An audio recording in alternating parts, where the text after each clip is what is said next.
رب هذه الصلاة.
Huh?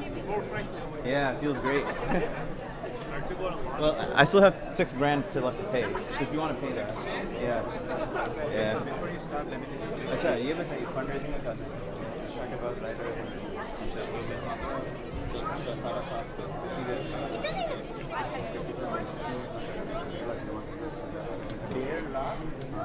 You said 50,000.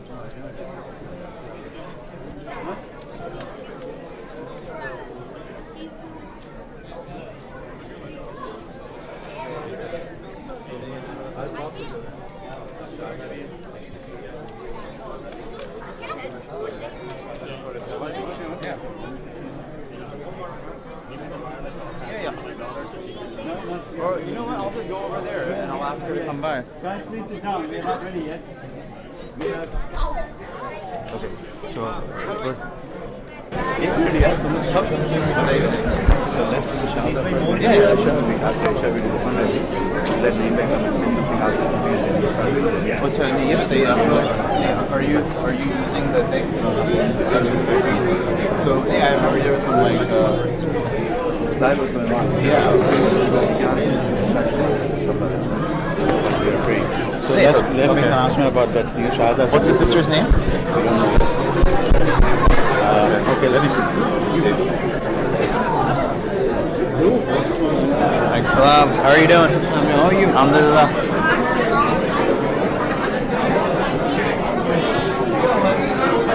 Sure. Assalamualaikum. What's her name? Julia? That's the Julia. You're Julia? How are you? Okay, good. So it's gonna be pretty simple. So I'm gonna basically say, hey, this is Julia. She'd like to take the Shahada, and then I'll say something in Arabic, and then in English just repeat after me. Okay. Is that cool? Yeah. Okay. Assalamu alaikum, everyone. Inshallah, before we begin Isha, we actually have a sister who would like to take her Shahada. So inshallah, before we start Isha, we are joined with our dear sister Julia, who will be taking her Shahada right now.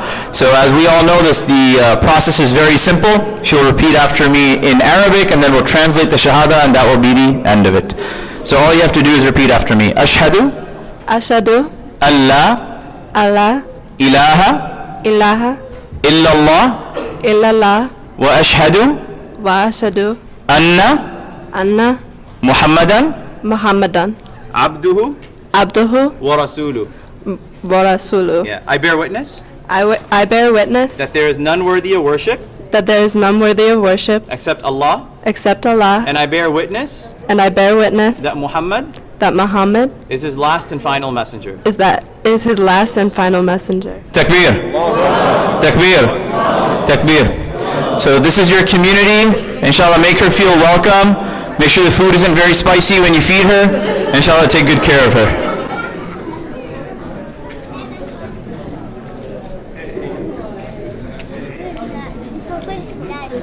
Assalamu alaikum wa rahmatullah. So before we start Salat al-Isha, alhamdulillah, we have a new shahada now. So few things. After 4 rakah, we will have a fundraising inshallah. Yeah, you told me right after Isha. So right after Isha, we'll have, after 4 rakah of Isha, we'll have fundraising. and then after Isha. So we're going to start Isha now, and I request especially the kids under 10 years, please go downstairs to the babysitter. She is waiting. She's going to come and have the kids go downstairs, and the young boys under 10 years. Father, please take care of your kids if they're here, or send them to the babysitting. Father, please take care of your kids, have them next to you, or have them go downstairs to the babysitting. Jazakallah khair.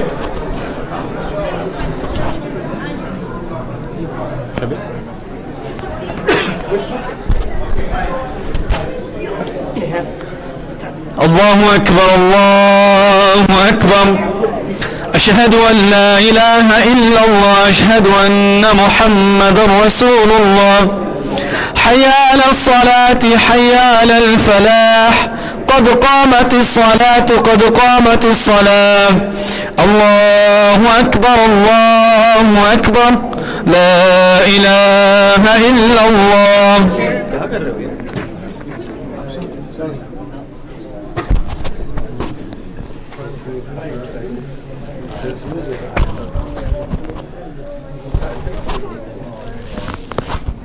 Please straighten your lines, close the gaps.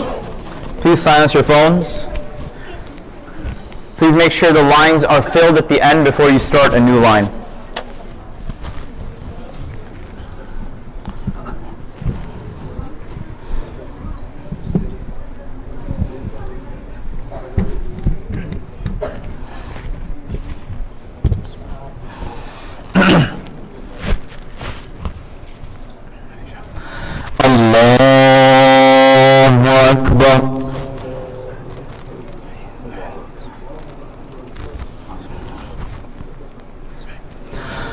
الحمد لله رب العالمين الرحمن الرحيم مالك يوم الدين إياك نعبد وإياك نستعين اهدنا الصراط المستقيم صراط الذين أنعمت عليهم غير المغضوب عليهم ولا الضالين.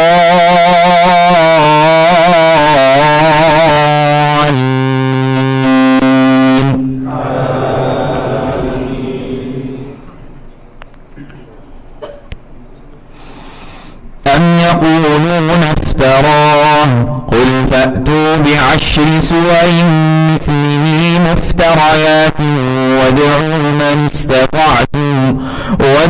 من استطعتم من دون الله إن كنتم صادقين فإن لم يستجيبوا لكم فاعلموا أنما أنزل بعلم الله وأن لا إله إلا هو فهل أنتم مسلمون.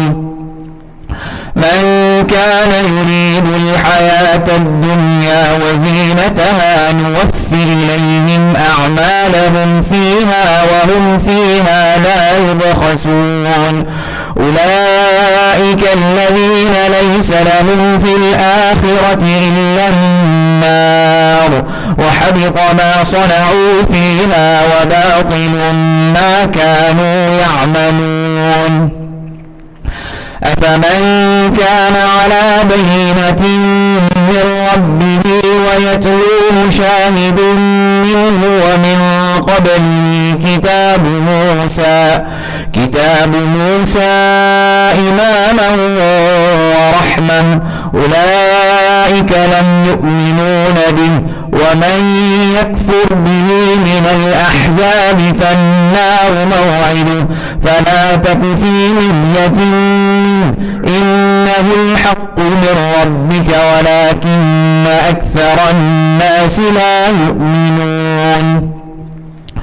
ومن أظلم ممن افترى على الله كذبا أولئك يدعون ومن أظلم ممن من افترى على الله كذبا أولئك يعرضون على ربهم ويقول الأشهاد هؤلاء الذين كذبوا على ربهم ألا لعنة الله على الظالمين الذين يصدون عن سبيل الله ويبغونها عوجا وهم بالآخرة هم كافرون أولئك لم يكونوا معجزين في الأرض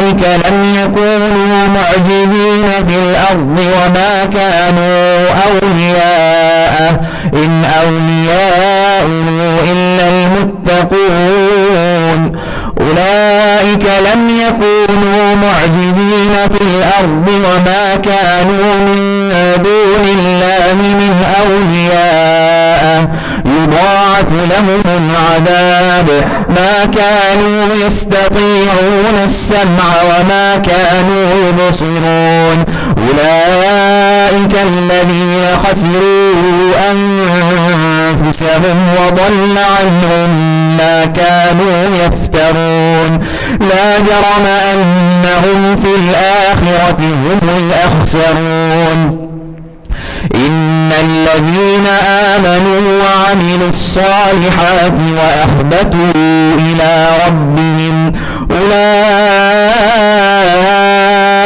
أصحاب الجنة هم فيها خالدون مثل الفريقين كالأعمى والأصم والبصير والسميع هل يستويان مثلا أفلا تذكرون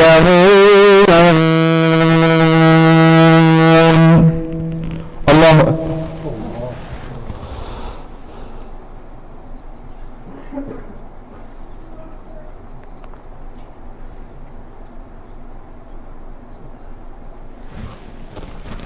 سمع الله لمن حمده الله أكبر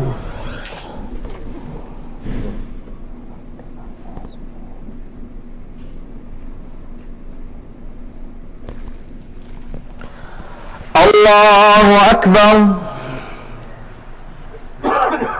الله أكبر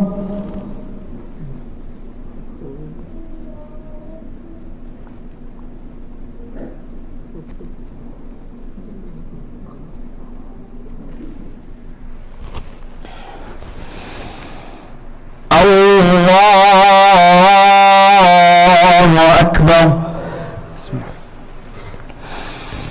الحمد لله رب العالمين الرحمن الرحيم مالك يوم الدين إياك نعبد وإياك نستعين اهدنا الصراط المستقيم صراط الذين أنعمت عليهم غير المغضوب عليهم ولا الضالين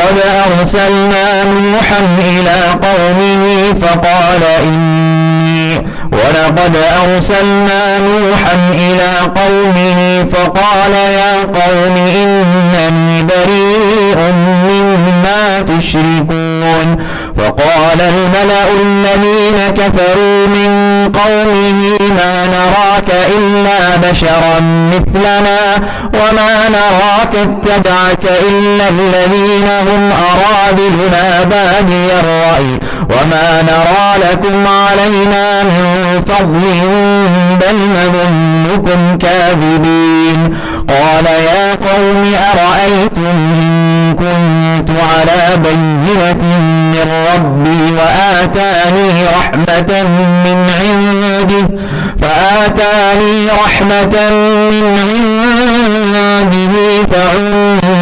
عليكم أنلزمكموها وأنتم لها كارهون ويا قوم لا أسألكم عليه مالا إن أجري إلا على الله وما أنا بطارد الذين آمنوا إنهم ملاقو ربهم ولكني أراكم قوما تجهلون ويا قوم من ينصرني من الله إن طردتهم أفلا تذكرون ويا قوم لا أسألكم عليه أجرا ويا قوم من ينصرني من الله إن طردتهم أفلا تذكرون ولا أقول لكم عندي خزائن الله ولا أعلم الغيب ولا أقول لكم إني ملك ولا أقول للذين تزدري أعينهم لن يؤتيهم الله خيرا الله أعلم بما في أنفسهم إني إذا لمن الظالمين قالوا يا نوح قد جادلتنا فأكثرت جدالنا فأتنا بما تعدنا إن كنت من الصادقين قال إنما يأتيكم به الله إن شاء وما أنتم بمعجزين ولا ينفعكم نصحي إن أردت أن أنصح لكم إن كان الله يريد أن يغوكم ليذهبكم عنكم الرجس أهل البيت إن كان الله يريد أن يغويكم هو ربكم وإليه ترجعون وأوحي إلى نوح أنه لن يؤمن من قومك إلا من قد آمن فلا تبتئس بما كانوا يفعلون واصنع الفلك بأعيننا ووحينا ولا تخاطبني في الذين ظلموا إنهم مغرقون الله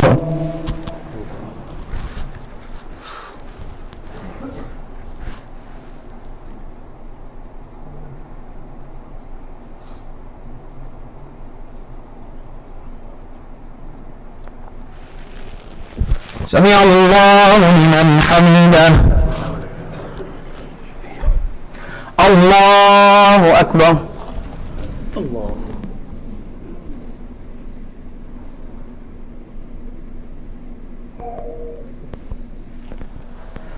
الله أكبر الله أكبر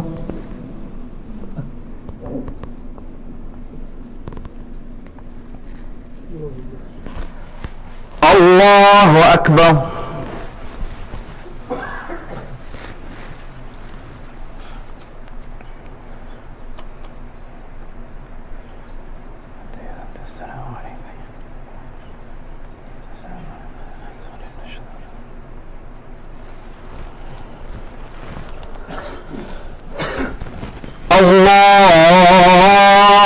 الله أكبر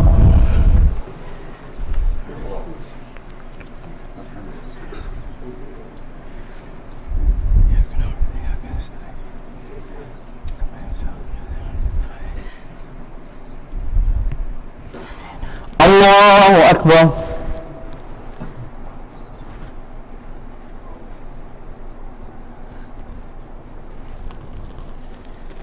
سمع الله لمن حمده الله أكبر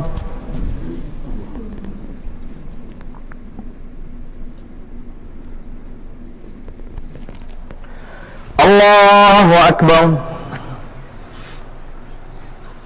الله أكبر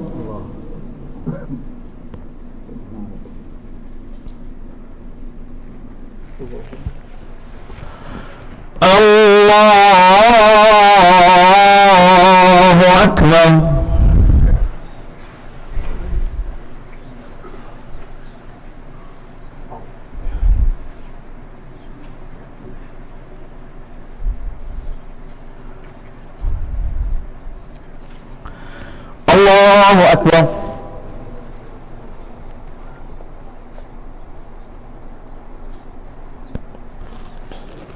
سمع الله لمن حمده الله أكبر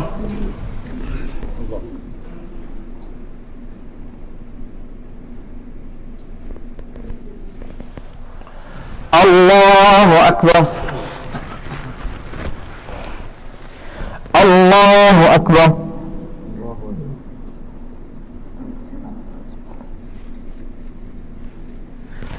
الله أكبر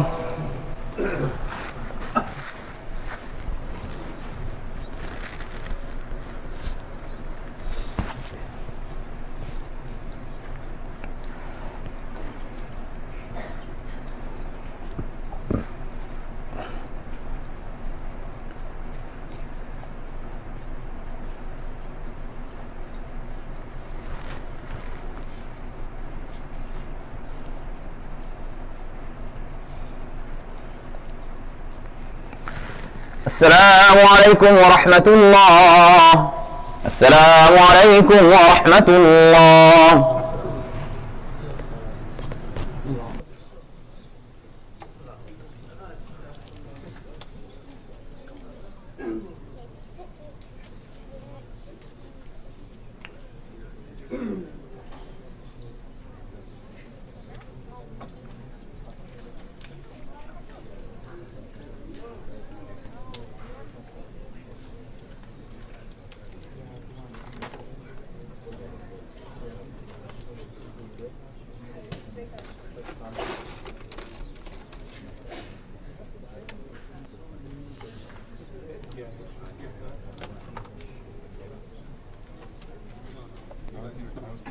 Alaikum, inshallah. We're actually going to start with the khatira, but before going into the khatira, inshallah, I'm going to ask our President, Brother Naeem, to speak real quick. Bismillah ar-Rahman ar-Rahim. Brother and sister, Assalamu alaikum. You all know, I don't have to explain that this is a month of Ramadan, month of barakah, and we don't, this is the holy month, and barakah is everywhere. You all know that we don't ask all year round for the money and for the donation. And this masjid need, and any masjid, any institution need a lot of money. It's like a business to run masjid. There are a lot of expenses, and a lot of, we require, in order to run this masjid, we need a lot of money. And I can give you roughly, we need over $500,000 every year to run this masjid. So I would request, today is the first time this year we're asking for the donation, and kids will be going around, and Brother Nihal, he will be talking about the barakah of giving. So I request you guys, please, with open heart, with open wallet, write the checks as much you can.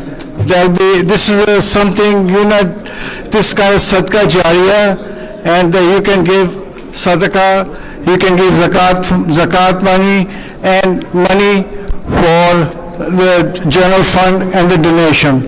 So Allah will reward you. Nobody can give reward for your giving, and this is between you and Allah.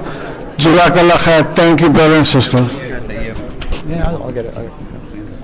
Assalamu alaikum. Can I please have everyone's attention? There's actually, before getting into the khat or anything else, we just received a message from someone in our community. Again, if you would like to speak, then I request you please leave the musalla. But we request that, and can we actually make sure that door is closed back there? Yeah. There is a sister in our community whose baby was born at 6 months with underdeveloped lungs, and he has been on a ventilator for a little over a year. Again, a baby has been on a ventilator for a little over a year. He's been on so many meds, but the meds have stopped working, and they put him on one more medication. And if this does not work, the doctor suggested a lung transplant, but the baby is so little that it would be difficult to find a donor, and they said that the lung transplant would only give the baby a 50% chance of survival.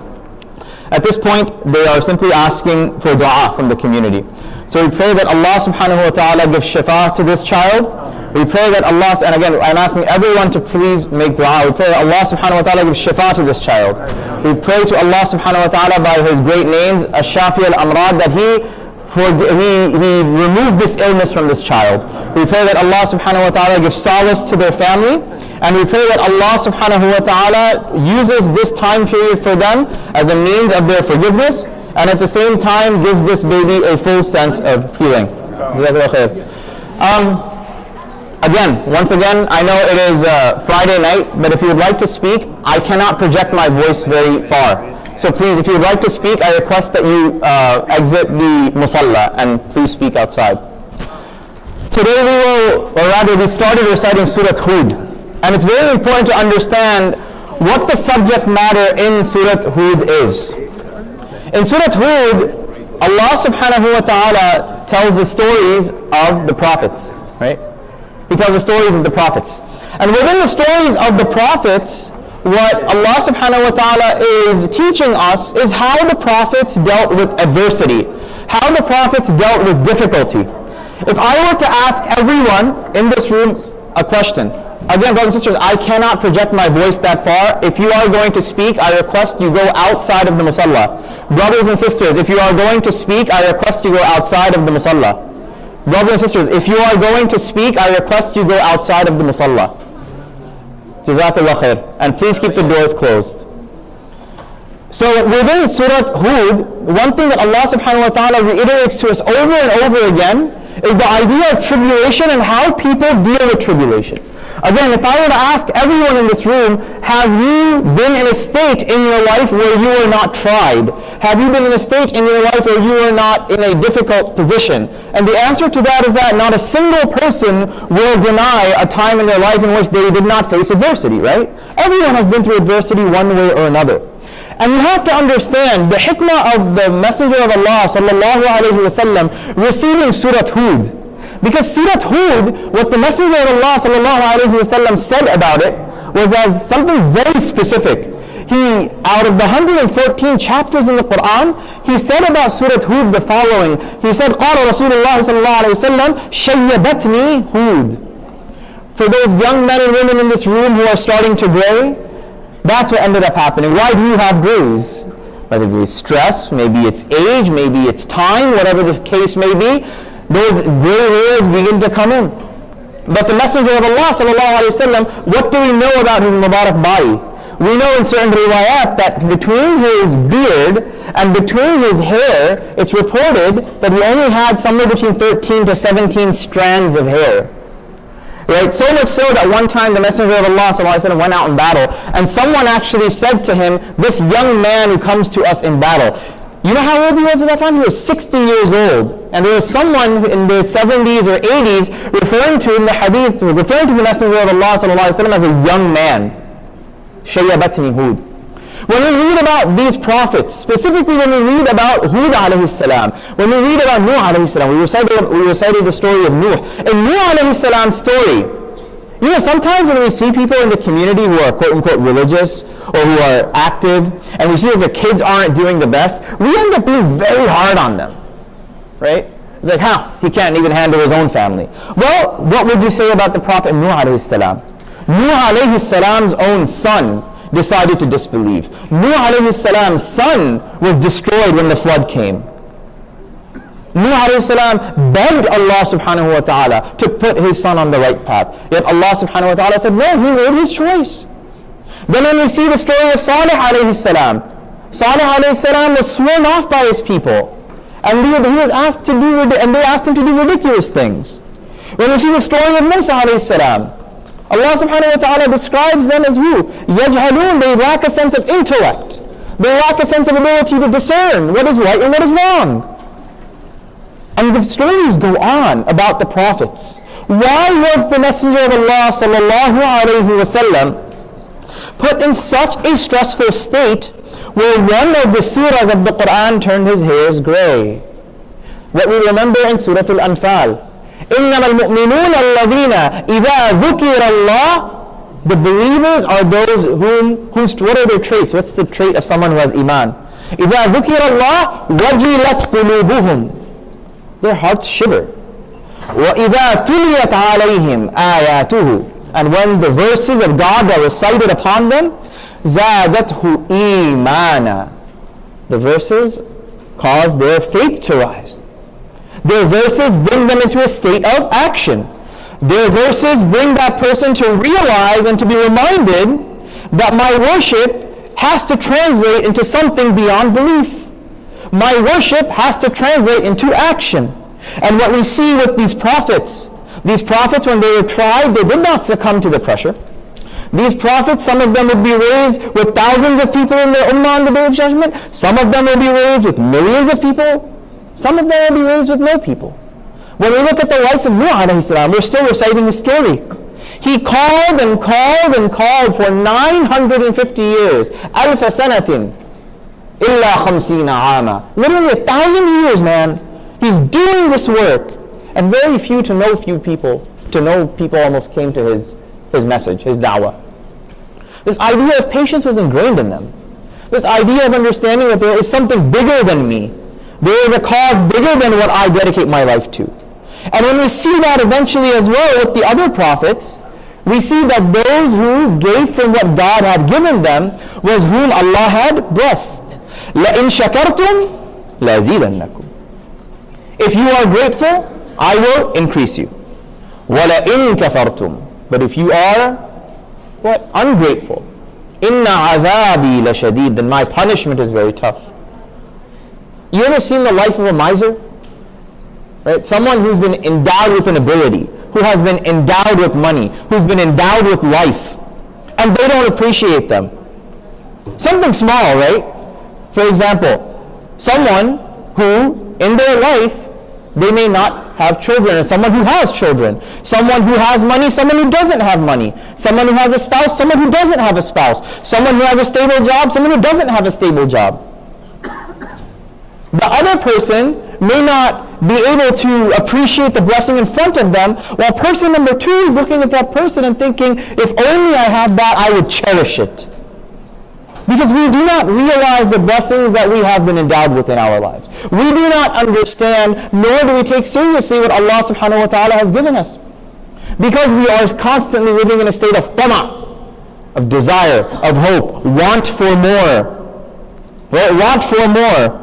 One of the hadith that is reported by the Messenger of Allah sallallahu alaihi wasallam is what? That if the son of Adam had a value of gold, would he be like, yeah, this is it, 401k deposit, I'm good, 55, hasta la vista? No.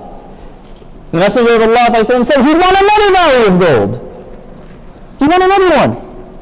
That's the reality of mankind. So that moment of stability, that moment of, I'll do something good for my community until X, Y, and Z paradigm, until I reach this milestone, may never come. Right?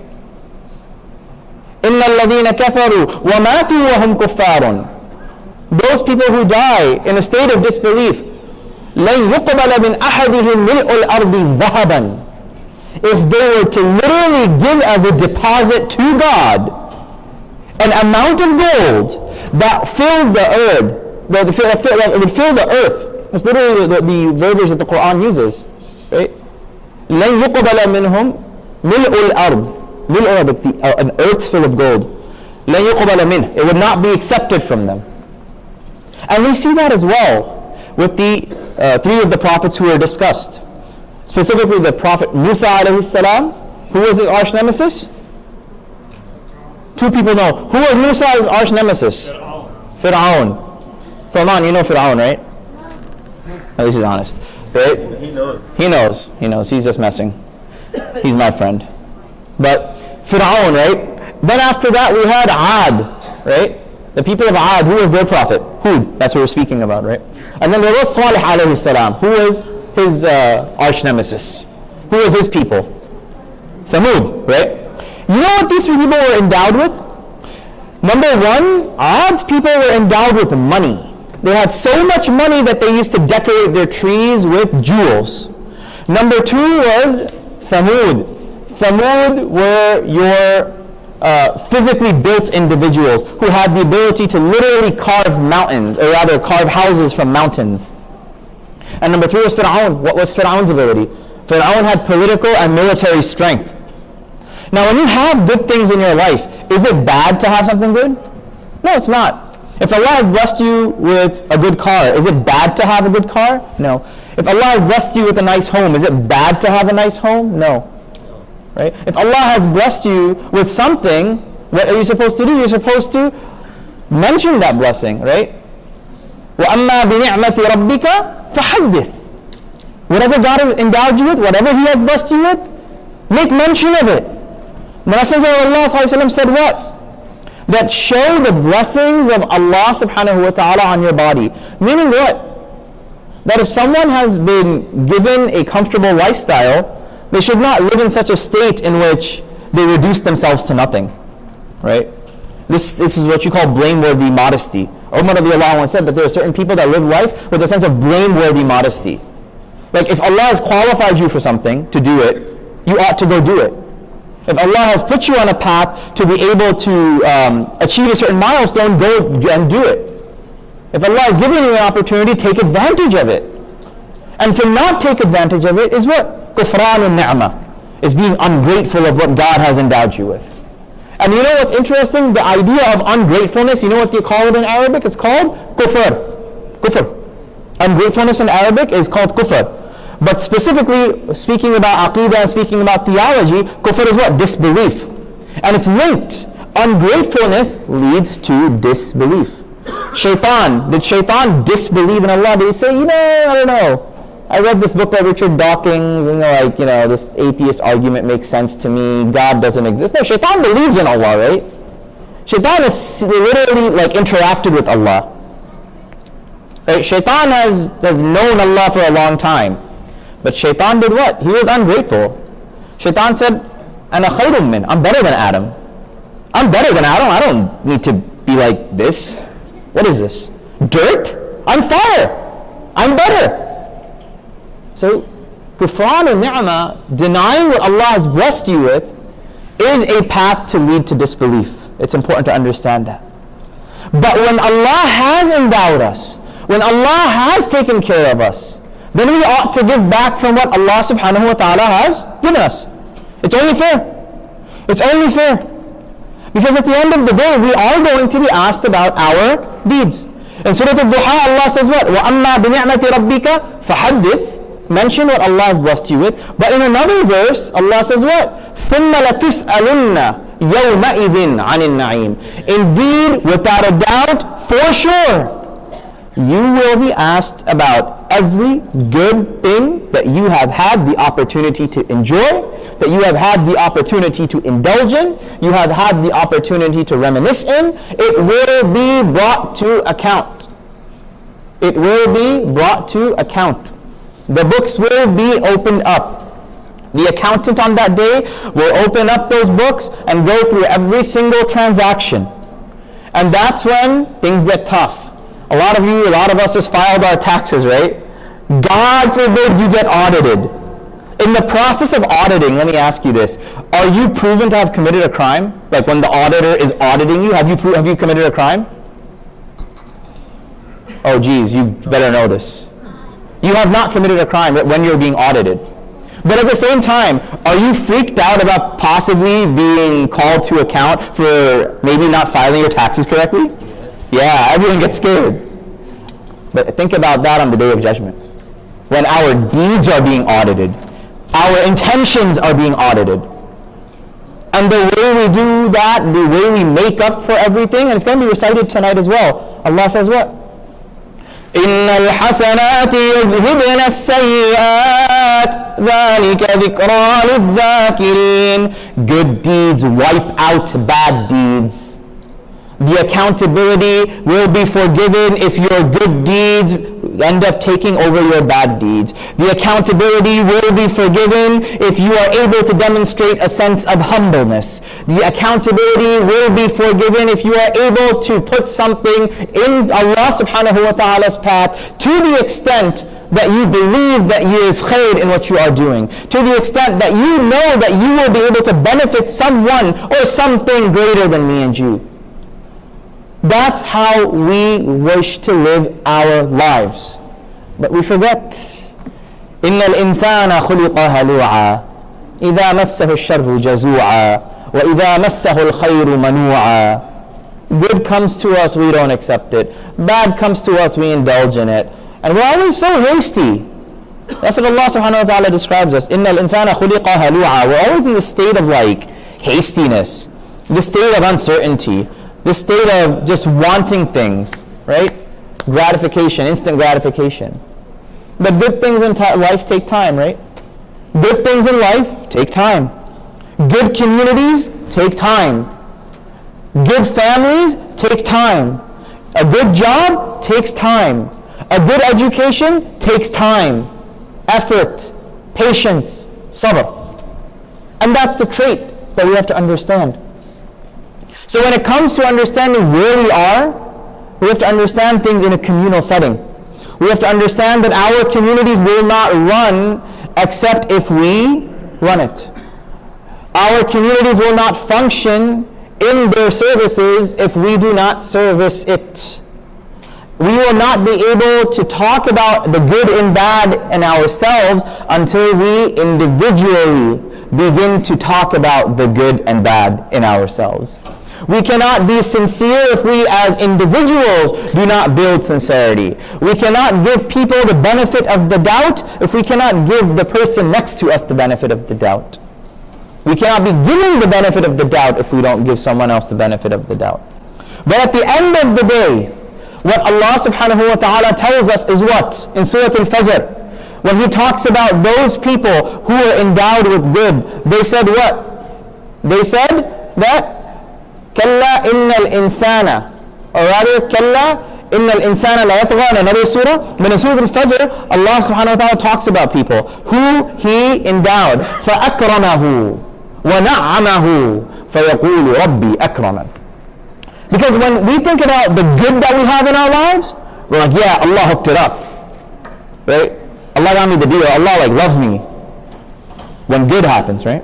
But you have to check this out. Allah subhanahu wa ta'ala in this verse is saying what? إِذَا مَبْتَلَاهُ رَبُّهُ. Even in the case of good, Allah calls it a test, a trial. Then the verse after, وَأَمَّا إِذَا مَبْتَلَاهُ, and Allah decides to test him in a different way or test her in a different way, فَقَدَرَ عَلَيْهِ رِزْقًا, and reduces their wealth. Right? Maybe you didn't get the bonus this year. Right? Allah didn't go from 100 to 0, but rather He did what? Allah simply removed it a little, lessened it a little. And they say what? فَيَقُولُ رَبِّي أَهَانًا. God has despised me. God has dishonored me. But we don't want to be in that place, right? We want to be in a place where Allah subhanahu wa ta'ala is pleased with us. Where on the day of judgment, when we are entering paradise, Allah subhanahu wa ta'ala counts us of those who enter paradise in what state? يا أيتها النفس المطمئنة ارجعي إلى ربك راضية مرضية فادخلي في عبادي وادخلي جنتي. Oh, those of you, يا أيتها النفس المطمئنة, that nafs that has become purified, enter paradise. Return to me. ارجعي إلى ربك راضية مرضية. The idea of return, ruju' happens where? When there is the lover and the beloved coming together once again in union. As the poet once said, وَمَا كُنْتُ أَدْرِي قَبْلَ عَزَّةَ مَا الْبُكَاءُ. That I did not know what crying was until I met this woman named Azza. That's what the story is talking about. That the idea of emotion rooted in love. And this idea of the dua that we ask Allah subhanahu wa ta'ala is what? Allahumma inna nas'aluka hubbak. We ask Allah for His love. But you will not love until you give from that which Allah has given you. لَن تَنَالُوا الْبِرَّ حَتَّى تُنْفِقُوا مِمَّا تُحِبُّونَ. Never will you attain piety until you give from that which Allah subhanahu wa ta'ala has endowed you with. So brothers and sisters, this is your community.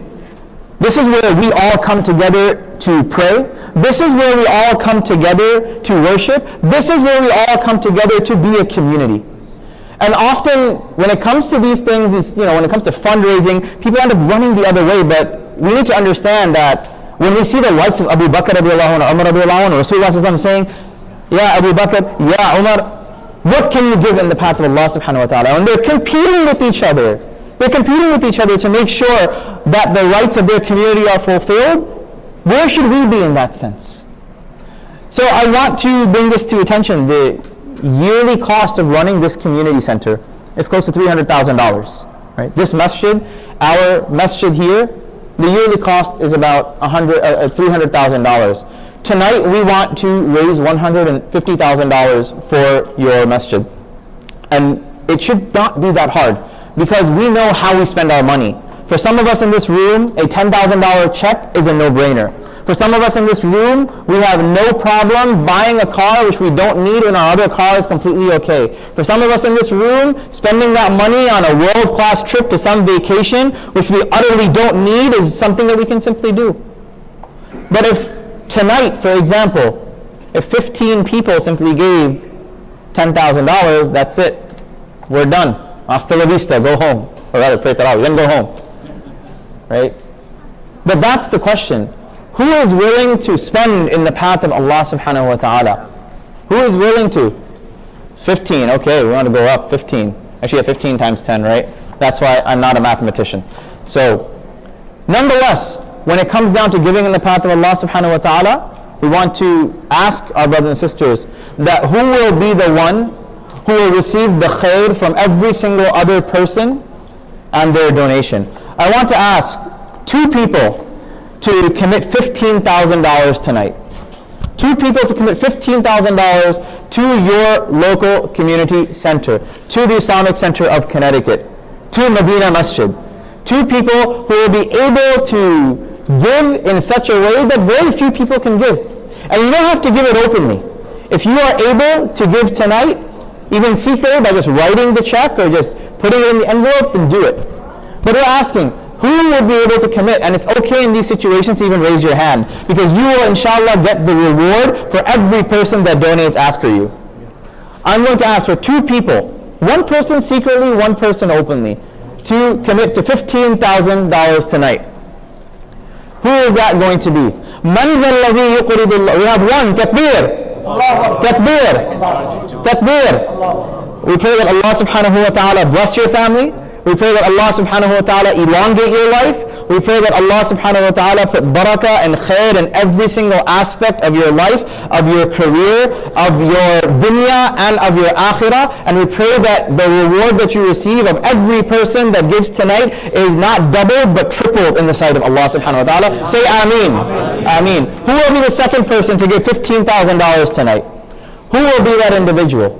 Who is going to commit that? Make the commitment. If you know you want to give, inshallah make the commitment and Allah subhanahu wa ta'ala will make the way for you. وَمَنْ يَتَّقِ اللَّهَ يَجْعَلْ لَهُ مَخْرَجًا. Whosoever has the taqwa of Allah subhanahu wa ta'ala, Allah will give. Allah will make a way. So a second person for $15,000, who will be able to commit that inshallah? To run your local masjid. And again, it's very difficult, it's sometimes very, very easy to become afraid. Right? Because we're being told, God forbid, you're going to go poor. You're going to go poor. But what does Allah tell us and what does Shaitan tell us? Shaitan says what? الشَّيْطَانُ يَعِدُكُمُ الْفَقْرَ. Shaitan promises you poverty. You know in the back of your head, when you're thinking like, oh, I don't want to pay this extra $1 at the dollar store for this one thing that I bought. In the back of your head, you're thinking like you just want to save. But then what's interesting is that when we go to Starbucks, we have no problem buying a $5 coffee, right, which has 300 calories and 40 grams of sugar, and then pay $50 to go to the gym to work off that sugar, right? Like no one is going to think twice about that. No one thinks twice about how many users are on your Netflix account. Nobody thinks about how much money is going into your cell phone bill, into little things you don't even know, right? Many of us have charges on our credit cards which have been ongoing for years for things we don't even know what they were for. Khair, we have 1 person for 15,000. I'm going to go down. I'm going to ask 2 people to inshallah commit to $10,000 to ICCT. Again, two people who would be able to give $10,000 in the path of Allah subhanahu wa ta'ala. Two people who would be able to, inshallah, get the khair of everyone that will come after them. Who is going to take that reward? And you have to think about this too. You know, if you had someone very close to you, come and ask you for money, right? Like if your brother, your blood brother, or your blood sister, or a very close relative comes to you, and they say, "Hey, can I borrow some money from you?" Right? Like, can you help me? Or even better, what if it's your mother or your father, right? And they said, "Hey, can I borrow this amount of money?" You're gonna say what? You're gonna say, "No, you can't borrow it. Take it. You made me who I am. Of course, take it." That's not going to be an issue. Similarly, when Allah tells us that who is going to give God alone, it's the same mindset. It's the same mindset. That mindset is what? That mindset comes down to be a understanding that we have to give back to the ones that made us who we are. We have to give back to those who put us in the positions that we are in. مَنْ ذَا الَّذِي يُقْرِضُ اللَّهَ قَرْضًا حَسَنًا فَيُضَاعِفَهُ لَهُ. And Allah will multiply. Allah will increase. So again, I'm going to ask for one person, inshallah, tonight. $10,000.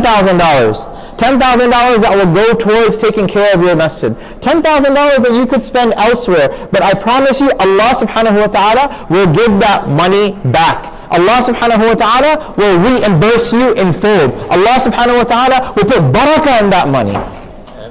Allah will. Will He not? Have you ever done something for the sake of Allah subhanahu wa ta'ala? Allah did not take care of you? Have you ever done something wherein you were taken care of and Allah did not have your back? No. Khair, inshallah, let's bring this down. I'm going to ask for 3 people for $7,000.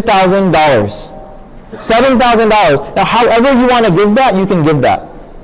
Right? If you want to give that every month, that's $700. If you want to give that every month, that's $350. However you want to give it until that money is completely recouped. Who would be willing to commit $7,000 tonight here to ICCT? You know, there's a story I know of. There's a sister who I had met at a fundraiser many years ago. And she has a really interesting story. While she was actually doing the fundraising, she mentioned about how she got to school. So the sister went to Emory University. For those of you that are not familiar with Emory, Emory is considered an Ivy League of the South. It's a very good school. It like rates to like Boston University or something. She said that when she was starting her freshman year, she actually didn't have any money. And she went to a fundraiser and she started to actually listen to the person who was fundraising. And the fundraiser really motivated her, and she's like, man, it's like, I don't have a lot of money, but here's what I can do. She actually pledged $1,000, and she said that it was very difficult for her initially to get that $1,000 out, but once she did give that $1,000, she ended up getting actually a full ride to her undergraduate institution. She didn't pay a dime for tuition in undergrad. And by the time her undergraduate degree was done, she had paid off that full amount of the donation. Then afterwards, she applied for law school, right? Or rather for a master's degree. And when she applied for the master's degree at Princeton University, right? At Princeton, she applied for a master's. And again, she took out sadaqah. She took out sadaqah. And when she took out that sadaqah, you know what ended up happening? She said that while she was doing her master's, she again got a full ride to Princeton University for her master's degree. I've heard this story with my own ears from her. And again, by the end of her course, she had basically paid off that donation, but again, no debt. Then she said, I want to go to law school.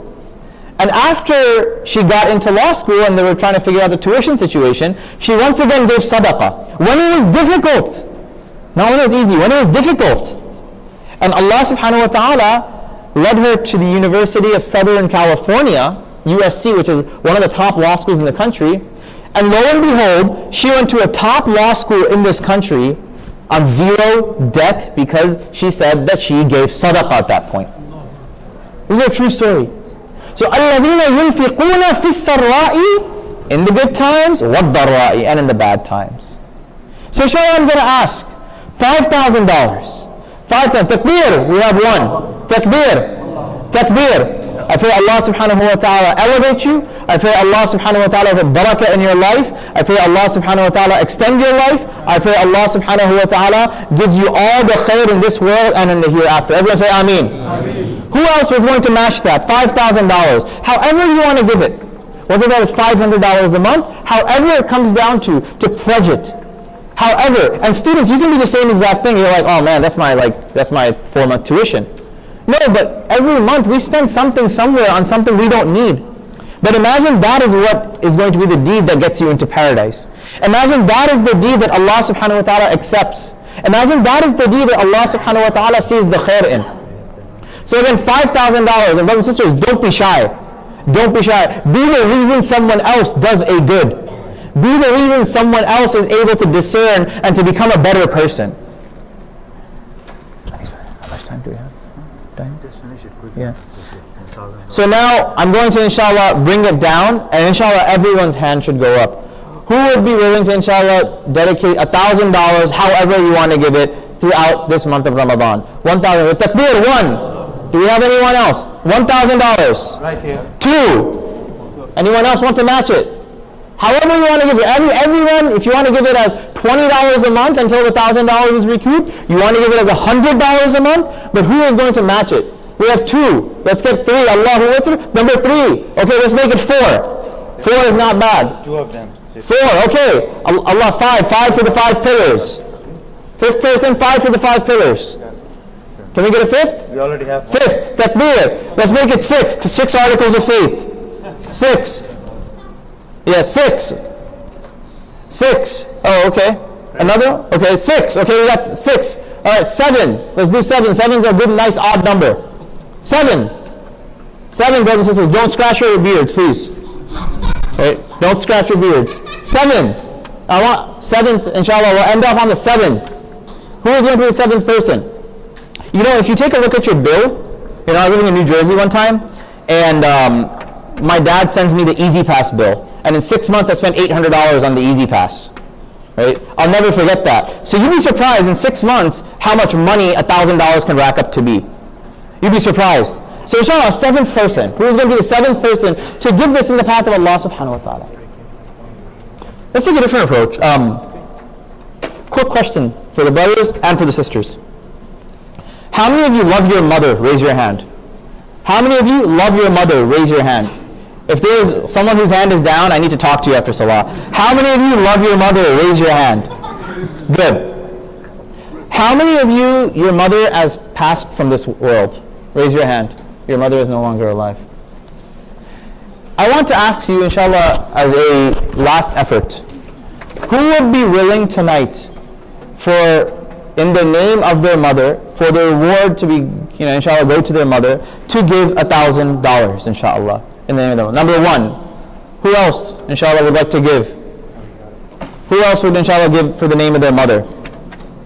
For the reward to go to their mother, as a way to remember their mother. 2. Takbir. 3. Takbir.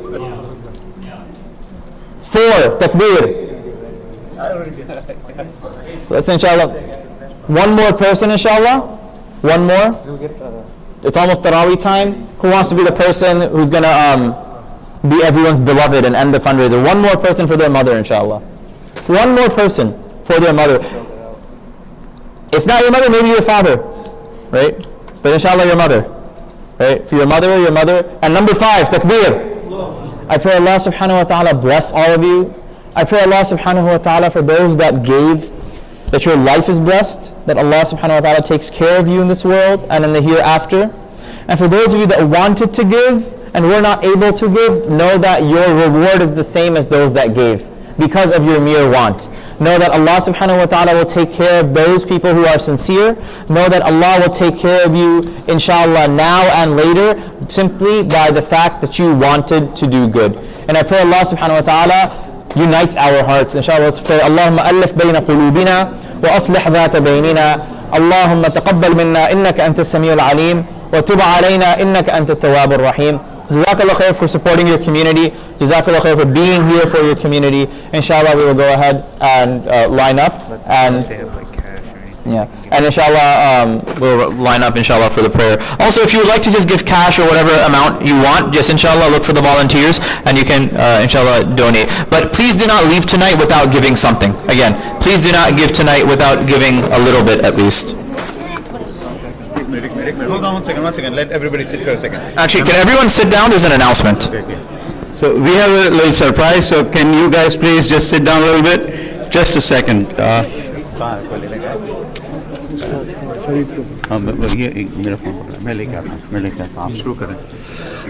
Bismillahirrahmanirrahim. I like your undivided attention for a couple of moments. We have, on behalf of our community and the board, I'd like to congratulate Imam Nihal.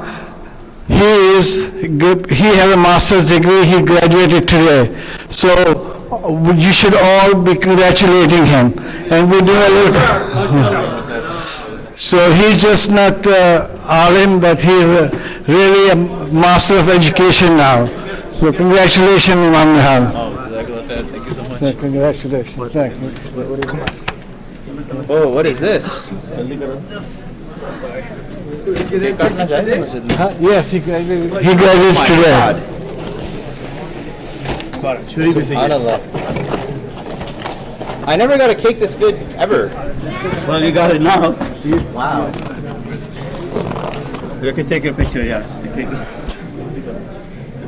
Where's my dad?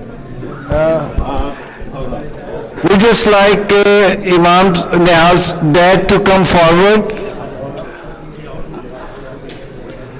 Oh man. Yeah. I was not expecting this. Did you know about this? I didn't know about this. It's a conspiracy. Congratulations. Yes. His father, his son.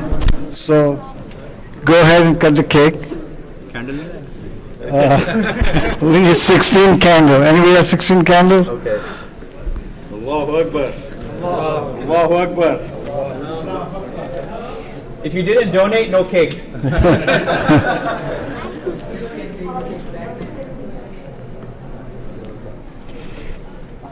You guys are too much, too kind.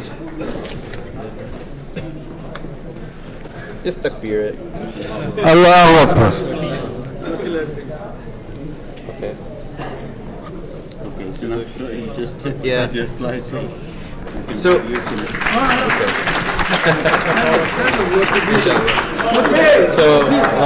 Allahu Akbar. so 27th night there will be no laddus. Only cake. Okay. Inshallah, it's good. Your dad can help you. पीछे ले जाते हैं पीछे ले No, just cut the cake.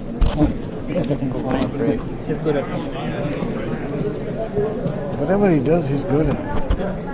MashaAllah. Okay. आपकी अम्मी किधर पीछे बैठी है? My mom didn't make it. She wasn't feeling good. Yeah. Right. Okay. I think इसको मैं खराब कर दूँगा. It's okay. Like that. Yeah. Okay. All right. That's good.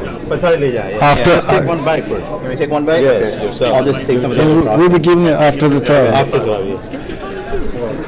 After the Taraweeh, you can enjoy this cake.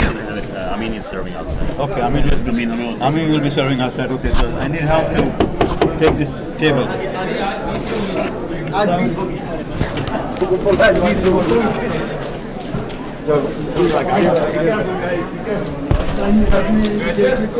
मैंने आज ही किया नहीं ये हार्टफोर्ड से सेमिनरी से अच्छा हाँ तो वही आप तो पहले आलिम थे हाँ मदरसे के बाद अब मास्टर हो गया मौलवी से मास्टर ये आपके लिए किसी नहीं ये बकर बकर मैं एक्चुअली अब्बू को छोड़ के आऊँगा he's exhausted he's work tomorrow अच्छा thank you I think we have to make it a little shorter. No, just don't worry about it. Trust me. Just keep it whatever it is. No one's gonna mind. This was planned. That's why. Yeah, just keep it whatever it was. It should be fine. Page or two less, okay? I'll make up for it. All right.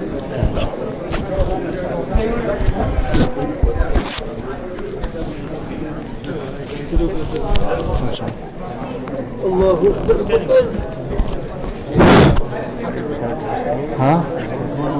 He wants to do the same. He wants me to do the same. Huh? After 4 rak'ahs, I'm gonna look at you. Bucket, give me 1 second. Let me shut the slide off. Wow. It's gonna be so tough for you. It's gonna be tough for everyone else too. I don't care about me. I care about you. No, don't worry about the people. It's 11. We end Taraweeh at 11 o'clock. We end Taraweeh at 11.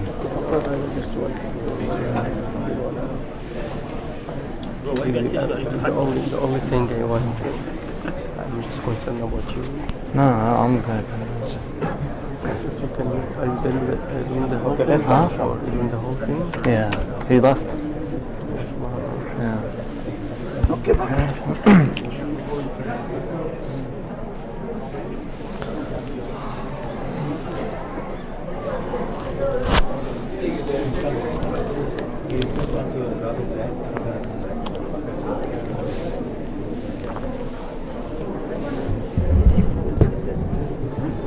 استووا استقيموا استووا.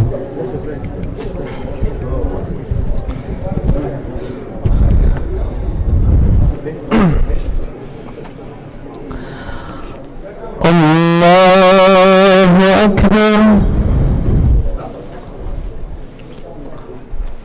بسم الله. الحمد لله رب العالمين الرحمن الرحيم مالك يوم الدين إياك نعبد وإياك نستعين اهدنا الصراط المستقيم صراط الذين أنعمت عليهم غير المغضوب عليهم ولا الضالين.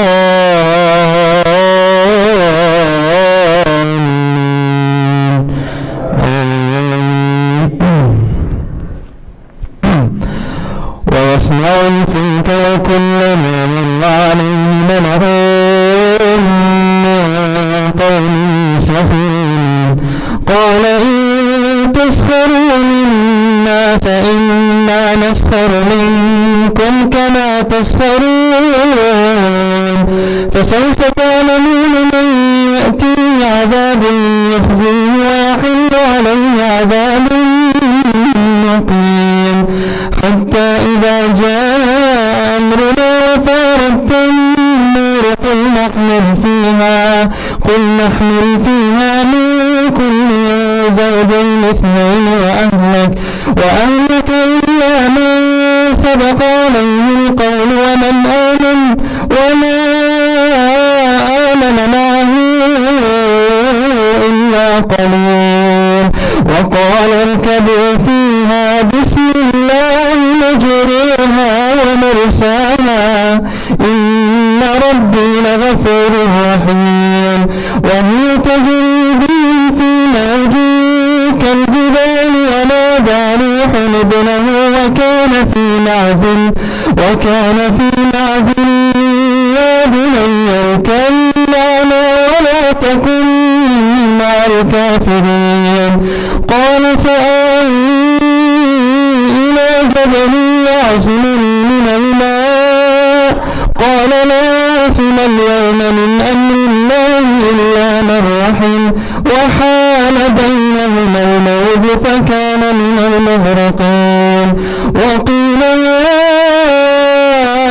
أرض ابلعي ماءك يا سماء وقلعي وغيض الماء وقضي الأمر واستوت على الجود وقيل بعدا للقوم الظالمين ونادى نوح ربه فقال رب إن ابني من أهلي وإن وعدك الحق وأنت أحكم الحاكمين قال يا نوح إنه ليس من أهلك إنه عمل غير صالح فلا تسألني ما ليس لك به علم إني أعظك أن تكون من الجاهلين قال رب إني أعوذ بك عليك أن أسألك ما ليس لي به علم وإلا تغفر لي وترحمني أكن من الخاسرين قيل يا نوح اهبط بسلام منا وبركات عليك وعلى من معك وأمم سنمتعهم ثم يمسهم منا عذاب أليم تلك من أنباء الغيب نوحيها إليك ما كنت تعلمها أنت ولا قومك من قبل هذا فاصبر إن العاقبة للمتقين وإلى عاد أخاهم هودا قال يا قوم اعبدوا الله ما لكم من إله غيره إن أنتم إلا مفترون يا قوم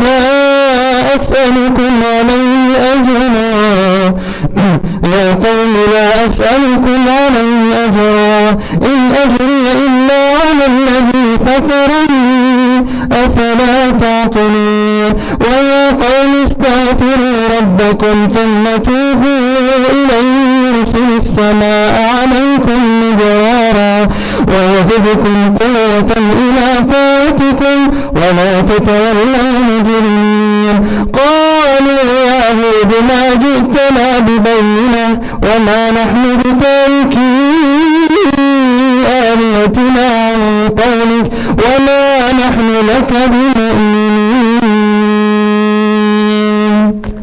الله أكبر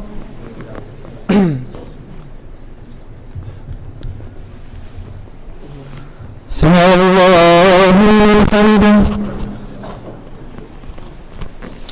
الله أكبر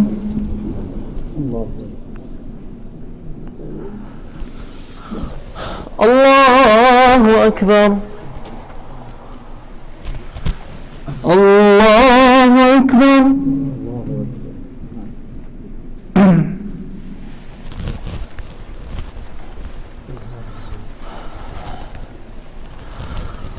الله أكبر الحمد لله رب العالمين الرحمن الرحيم مالك يوم الدين إياك نعبد وإياك نستعين اهدنا الصراط المستقيم صراط الذين أنعمت عليهم غير المغضوب عليهم ولا الضالين آمين إن نقول إلا تراك بعض آلهتنا بسوء قال إني أشهد الله واشهدوا أني بريء مما تشركون من دون فكيدوني جميعا ثم لا تنظرون إني توكلت على الله ربي وربكم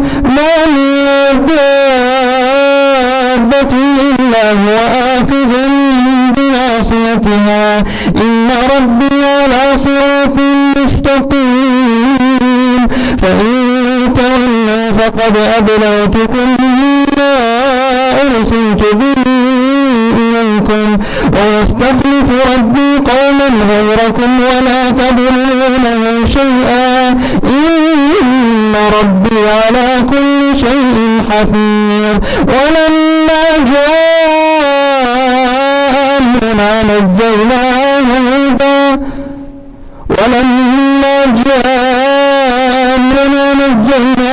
والذين آمنوا معه برحمة منا ونجيناهم من عذاب أليم وتلك عاد جحدوا بآيات ربهم وعصوا رسله واتبعوا أمر كل جبار عنيد وأتبعوا في هذه الدنيا لعنة ويوم القيامة ألا إن عادا كفروا ربهم ألا بعدا لعاد قوم هود وإلى عاد أخاهم هودا صالحا قال يا قوم اعبدوا الله ما لكم من إله غيره هو أنشأكم من الأرض واستعمركم فيها فاستغفروه ثم توبوا إليه إن ربي قريب مجيب قالوا يا صالح قد كنت فينا مرجوا قبل هذا أتمنى أن نعبد ما يعبد آباؤنا وإننا لفي شك مما تدعوننا إليه مريب قال يا قوم أرأيتم إن كنت على بينة من ربي وآتاني منه رحمة فمن ينصرني من الله إن عصيته فما تزيدونني غير تخسير ويا قوم هذه ناقة الله لكم آية فذروها تأكل في أرض الله ولا تمسوها بسوء فيأخذكم عذاب قريب فعقروها فقال تمتعوا في داركم 3 أيام ذلك وعد غير مكذوب فلما جاء أمرنا نجينا صالحا والذين آمنوا معه برحمة منا ومن خزي يومئذ إن ربك هو القوي العزيز وأخذ الذين ظلموا الصيحة فأصبحوا في ديارهم جاثمين كأن لم يغنوا فيها ألا إن ثمود كفروا ربهم ألا بعدا لثمود ولقد جاءت رسلنا إبراهيم بالبشرى قالوا سلاما قال سلام فما لبث أن جاء بعجل حنيذ فلما رأى أيديهم لا تصل إليه نكرهم وأوجس منهم خيفة قالوا لا تخف إنا أرسلنا إلى قوم لوط وامرأته قائمة فضحكت فبشرناها بإسحاق ومن وراء إسحاق يعقوب قالت يا ويلتى أألد وأنا عجوز وهذا بعل شيخا إن هذا لشيء عجيب الله أكبر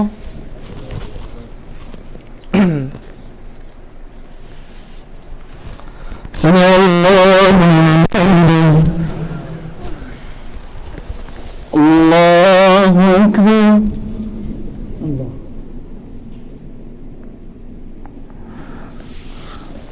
الله أكبر الله أكبر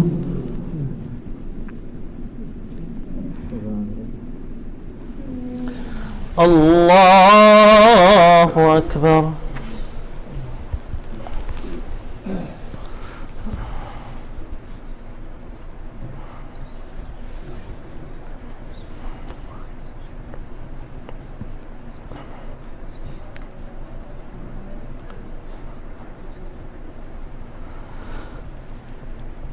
السلام عليكم ورحمة الله السلام عليكم ورحمة الله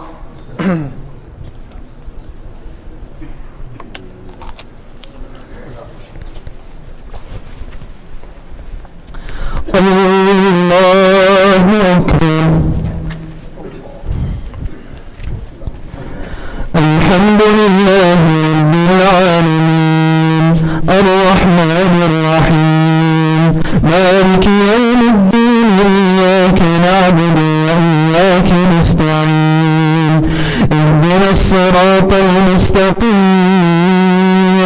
صراط الذين أنعمت عليهم غير المغضوب عليهم ولا الضالين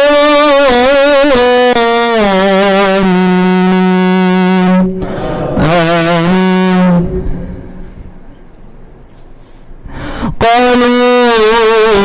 تعجبين من أمر الله رحمة الله وبركاته عليكم أهل البيت إنه حميد مجيد فلما ذهب عن إبراهيم الروع وجاءته البشرى يجادلنا في قوم لوط إن إبراهيم لحليم أواه منيب يا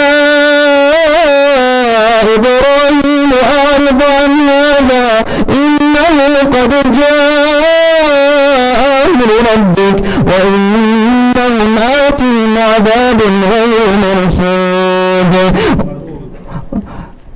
يا إبراهيم أعرض عن هذا إنه قد جاء أمر ربك وإنهم آتهم عذاب غير مردود ولما جاءت رسلنا لوط سيء بهم وضاق بهم ذرعا وقال هذا يوم عصيب وجاءه قومه يهرعون إليه ومن قبل كانوا يعملون السيئات قال يا قوم هؤلاء بناتي هن أطهر لكم فاتقوا الله ولا تخزون في ضيفي أليس منكم رجل رشيد قالوا لقد علمت ما لنا في بناتك من حق وإنك لتعلم ما نريد قال لو أن لي بكم قوة أو آوي إلى ركن شديد قالوا يا لوط إنا رسل ربك لن يصلوا إليك فأسر بأهلك بقطع من الليل ولا يلتفت منكم أحد إلا امرأتك إنه مصيبها ما أصابهم إن موعدهم الصبح أليس الصبح بقريب فلما جاء أمرنا جعلنا عاليها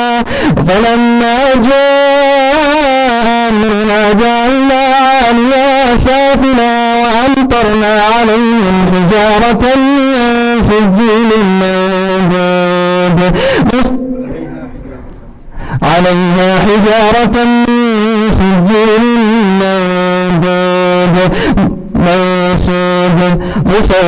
مسومة عند ربك وما هي من الظالمين ببعيد وإلى مدين أخاهم شعيبا قال يا قوم اعبدوا الله ما لكم من إله غيره ولا تنقصوا المكيال والميزان إني أراكم بخير وإني أخاف عليكم عذاب يوم محيط ويا قوم أوفوا المكيال والميزان بالقسط ولا تبخسوا الناس أشياءهم ولا تعثوا في الأرض مفسدين بقية الله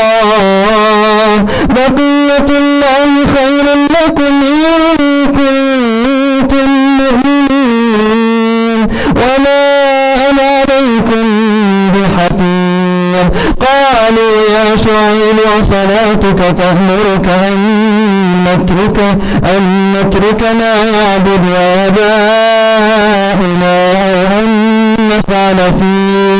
أو أن نفعل في أموالنا ما نشاء إنك لأنت الحليم الرشيد قال يا قوم أرأيتم إن كنت على بينة من ربي ورزقني منه رزقا حسنا وما أريد أن أخالفكم إلى ما أنهاكم عنه إن أريد إلا الإصلاح ما استطعت وما توفيقي إلا بالله عليه توكلت وإليه أنيب الله أكبر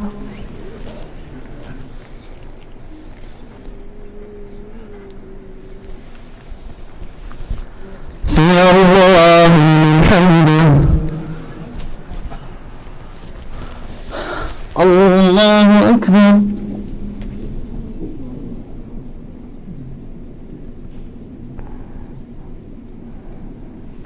الله أكبر. الله أكبر.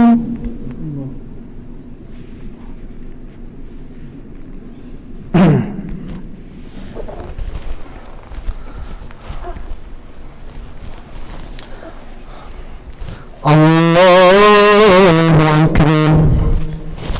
الحمد لله رب العالمين الرحمن الرحيم مالك يوم الدين إياك نعبد وإياك نستعين اهدنا الصراط المستقيم صراط الذين أنعمت عليهم غير المغضوب عليهم ولا الضالين.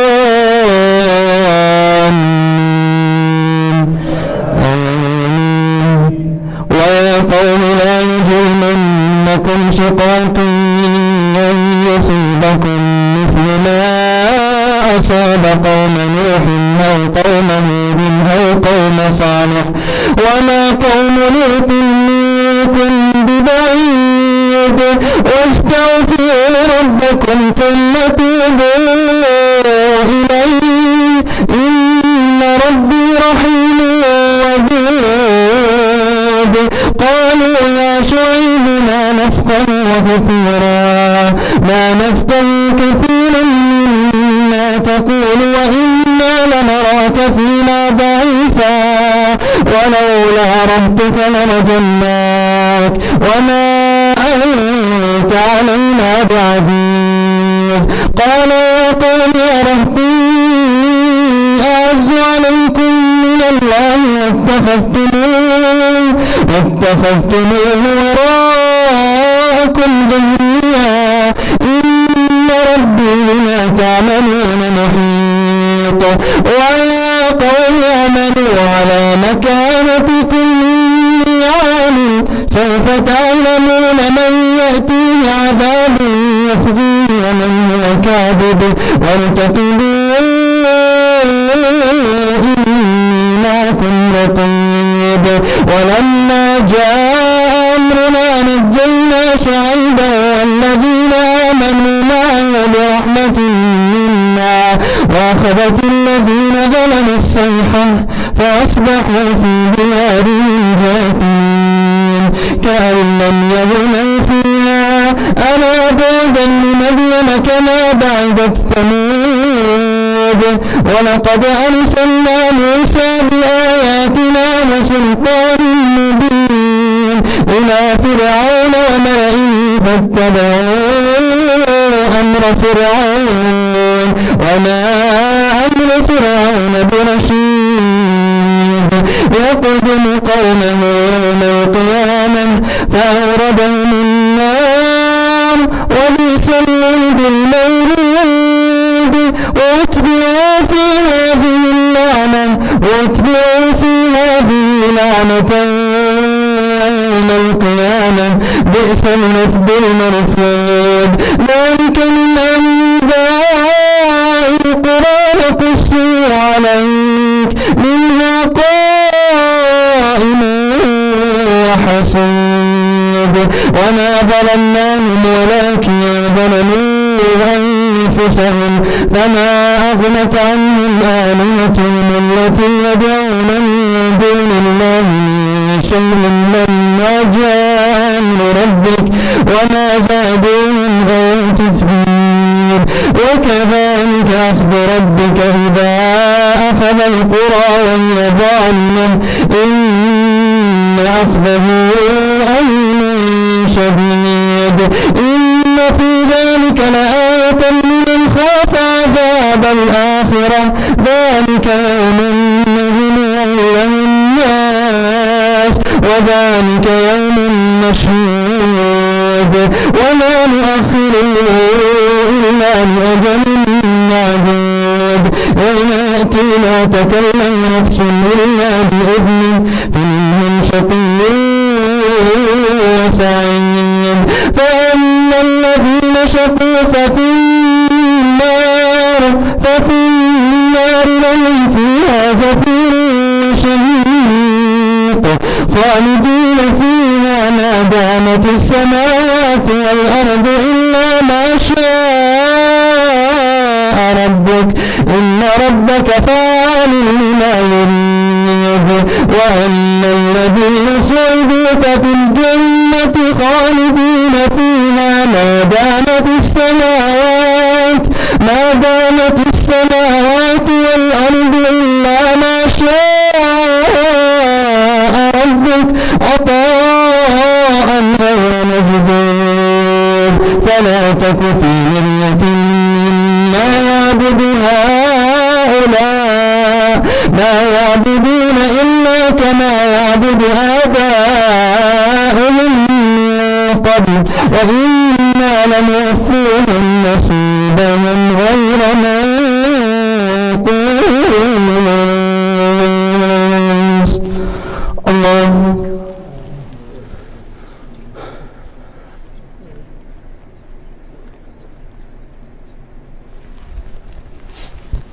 سمع الله لمن حمده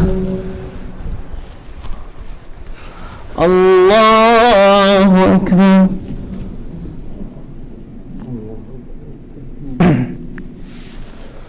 الله أكبر الله أكبر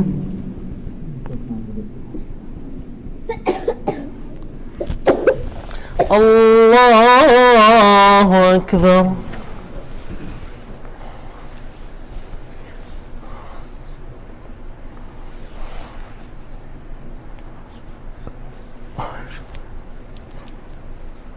الله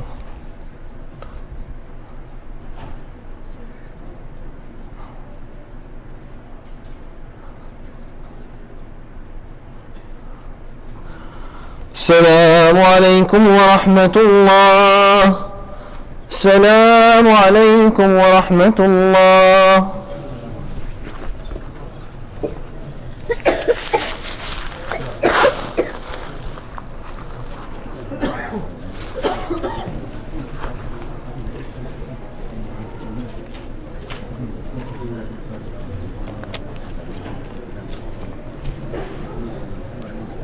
ماشي والله ماشي ممتاز 20 دقيقة خذ معك عشان تقرا اللي بتحب انت بعد يوسف.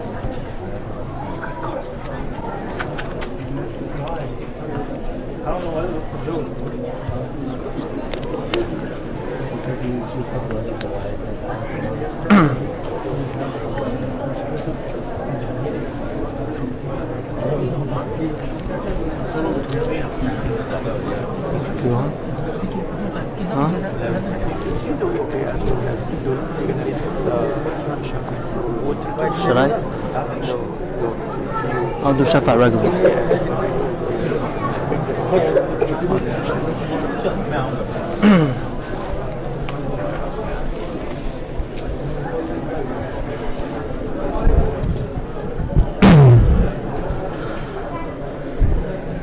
الله أكبر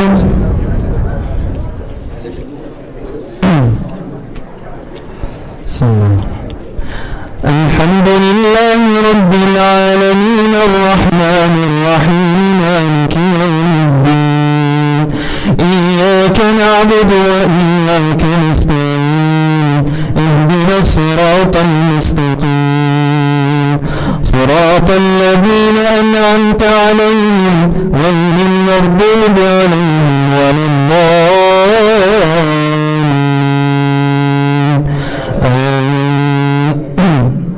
ولقد آتينا موسى الكتاب فاختلف فيه ولولا كلمة سبقت من ربك لقضي وإنهم لفي شك منه مريب وإن كلا لما لنوفينهم ربك أعمالهم إنه بما يعملون خبير فاستقم كما أمرت ومن تاب معك ولا تطغوا إنه بما تعملون بصير إنه بما تعملون بصير ولا تركنوا إلى الذين ظلموا فتمسكم النار وما لكم من دون الله من أولياء ثم لا تنصرون وأقيموا الصلاة طرفي النهار وزلفا من الليل إن الحسنات يذهبن السيئات ذلك ذكرى للذاكرين واصبر فإن الله لا يضيع أجر المحسنين فلولا كان من القرون من قبلكم أولي بقية ينهون عن الفساد في الأرض إلا قليلا ممن أنجينا منهم واتبع الذين ظلموا ما أترفوا فيه وكانوا مجرمين وما كان ربك ليهلك القرى بظلم وأهلها مصلحون ولو شاء ربك لجعل الناس أمة واحدة ولا يزالون مختلفين إلا من رحم ربك ولذلك خلقهم وتمت كلمة ربك لأملأن جهنم من الجنة والناس أجمعين وكلا نقص عليك من أنباء الرسل نثبت به فؤادك وجاءك في هذا الحق وموعظة وذكرى للمؤمنين وقل للذين لا يؤمنون اعملوا على مكانتكم إنا عاملون وانتظروا إنا منتظرون ولله غيب السماوات والأرض وإليه يرجع الأمر كله فاعبده وتوكل عليه وما ربك بغافل عما تعملون الله أكبر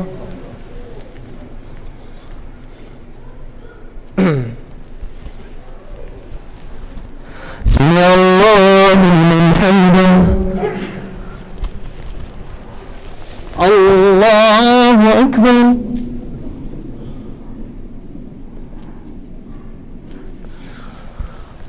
الله أكبر الله أكبر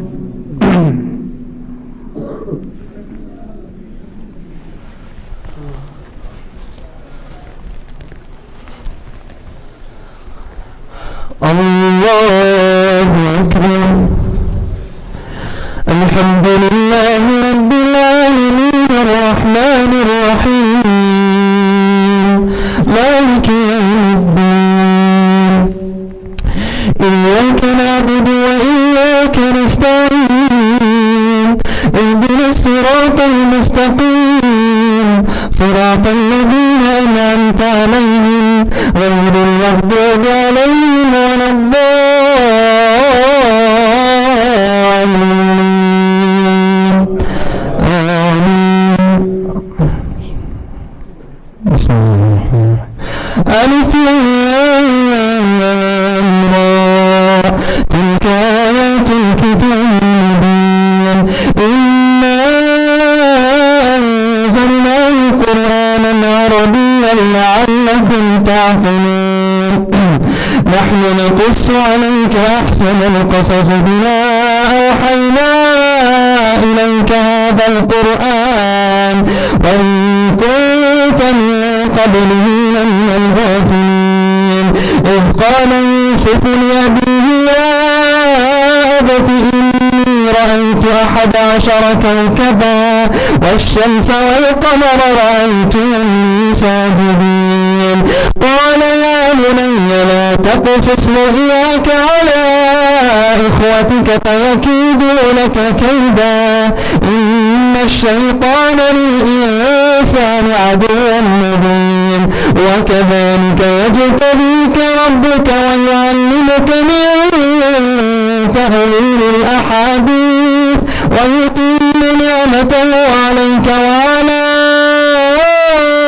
آل يعقوب كما أتمها على أبويك من قبل إبراهيم وإسحاق إن ربك عليم حكيم لقد كان في يوسف وإخوته آيات للسائلين إذ قالوا ليوسف وأخوه أحب إلى أبينا منا ونحن عصبة إن أبانا لفي ضلال مبين اقتلوا يوسف أو اطرحوه أرضا يخل لكم وجه أبيكم وتكونوا من بعده قوما صالحين قال قائل منهم لا تقتلوا يوسف وألقوه في غيابة الجب يلتقطه بعد السيارة إن كنتم فاعلين قالوا يا أبانا ما لك لا تأمنا على يوسف وإنا له لناصحون أرسله معنا غدا يرتع ويلعب وإنا له لحافظون قال إني ليحزنني أن تذهبوا به وأخاف أن يأكله الذئب وأنتم عنه غافلون قالوا لئنك له الذئب ونحن عصبة إنا إذا لخاسرون فلما ذهبوا به وأجمعوا أن يجعلوه في غيابة الجب وأوحينا إليه لتنبئنهم بأمرهم هذا وهم لا يشعرون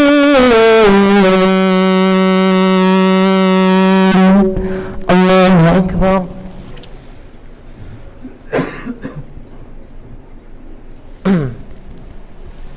سمع الله لمن حمده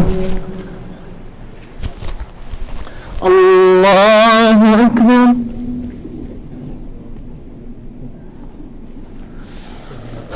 الله أكبر الله أكبر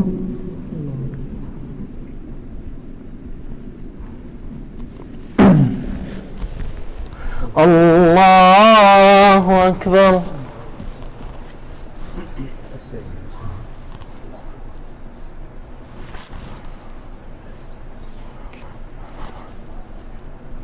اللهم صل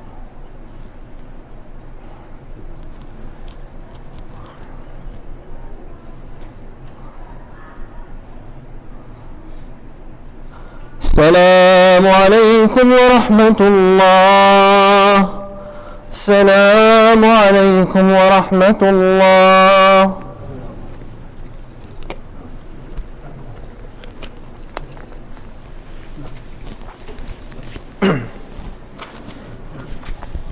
الله أكبر الحمد لله رب العالمين الرحمن الرحيم مالك يوم الدين إياك نعبد وإياك نستعين اهدنا الصراط المستقيم صراط الذين أنعمت عليهم غير المغضوب عليهم ولا الضالين آمين وجاءوا أباهم عشاء يبكون قالوا يا أبانا إنا ذهبنا نستبق وتركنا يوسف عند متاعنا فأكله الذئب وما أنت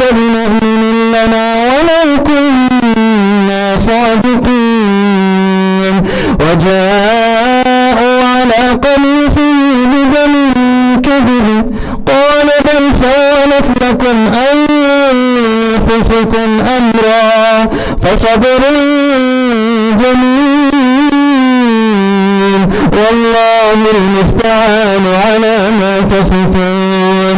وجاءت سيارة فأرسلوا واردهم فأدلى دلوه قال يا بشرى هذا غلام وأسلوه بضاعة والله عليم بما يعملون.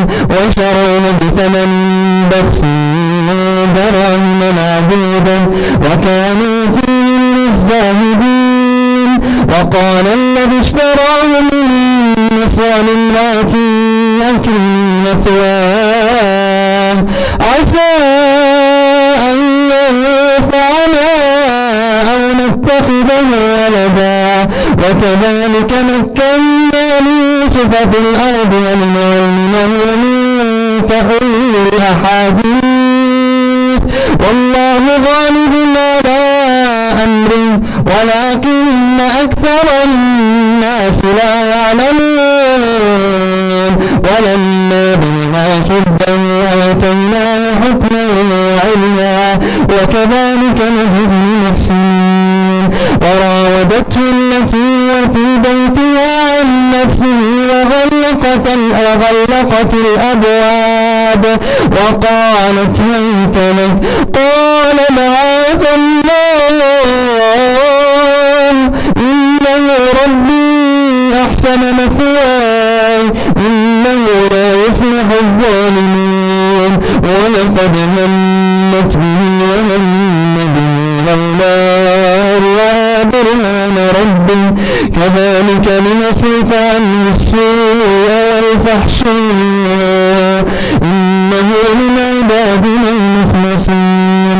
واستبق الباب وقدت قميصه من دبر وألف يا سيدها لدى الباب قالت ما جزاء من أراد بأهلك سوءا إلا أن يسجن أو عذاب أليم.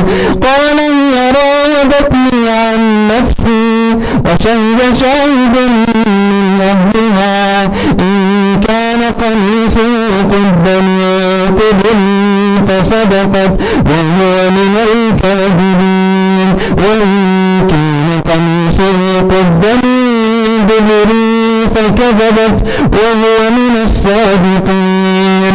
فلما رأى قميصه قد من دبر قال إنه من كيدكن إن كيدكن عظيم. يوسف أعرض عن هذا واستغفري لذنبك إنك كنت من الخاطئين. وقال نسوة في المدينة امرأة العزيز تراود فتاها عن نفسه قد شغفها حبا إنا لنراها في ضلال مبين. الله أكبر.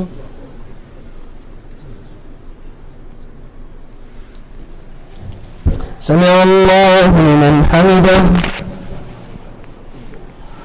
الله أكبر.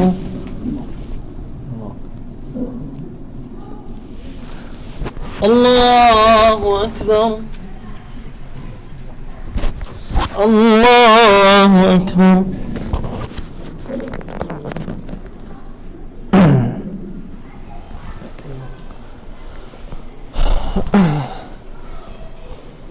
الله أكبر. الحمد لله رب العالمين الرحمن الرحيم مالك يوم الدين إياك نعبد وإياك نستعين اهدنا الصراط المستقيم صراط الذين أنعمت عليهم غير المغضوب عليهم ولا الضالين آمين.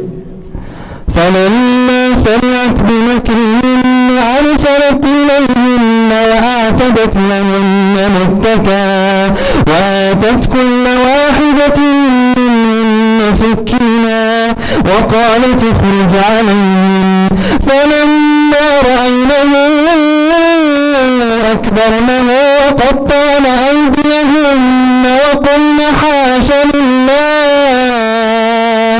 ما هذا بشرا إن هذا إلا ملك كريم قالت فذلكن الذي لمتنني فيه ولقد راودته عن نفسي فاستعصم ولئن لم يفعل ما آمره ليسجنن وليكونن من الصاغرين قال رب السجن أحب إلي مما يدعونني إليه وإلا تصرف عني كيدهن أصب إليهن وأكن من الجاهلين فاستجاب له ربه فصرف عني كيدهن إنه هو السميع العليم ثم بدا لهم من بعد ما رأوا الآيات ليسجننه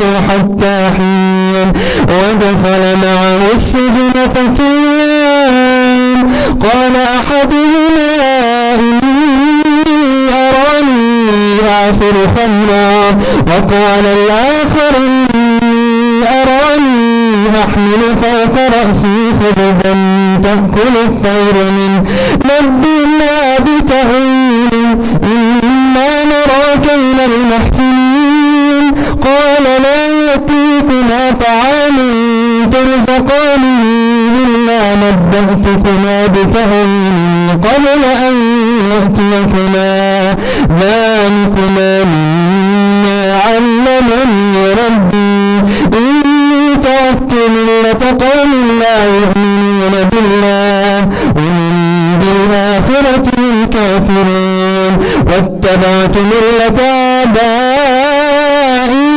إبراهيم وإسحاق ويعقوب ما كان لنا أن نشرك بالله من شيء ذلك من فضل الله علينا وعلى الناس ولكن أكثر الناس لا يشكرون يا صاحب السجن أرباب متفرقون خير أم الله الواحد القهار ما تعبدون من دونه إلا أسماء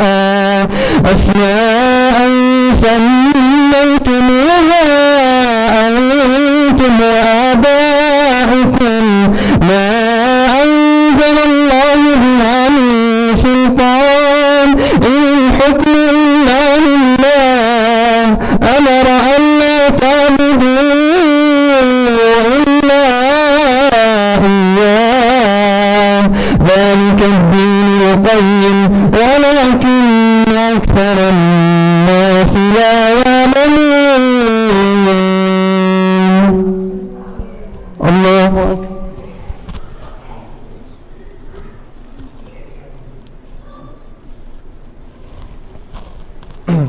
سمع الله لمن حمده الله أكبر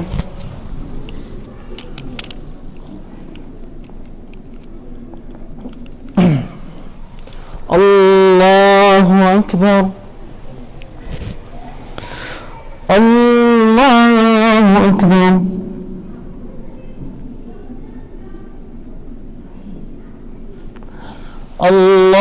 الله أكبر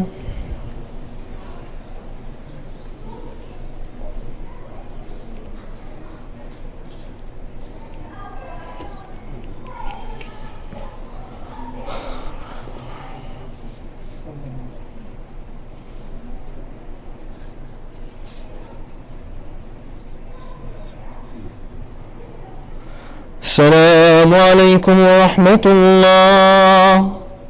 السلام عليكم ورحمة الله.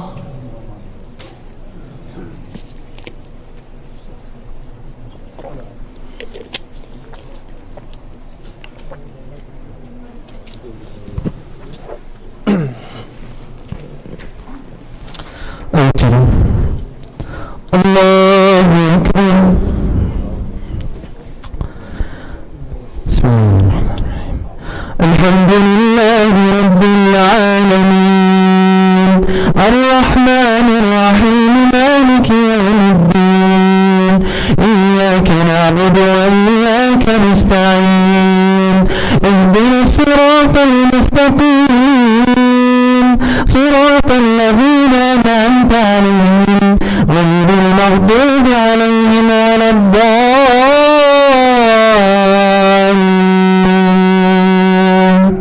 آمين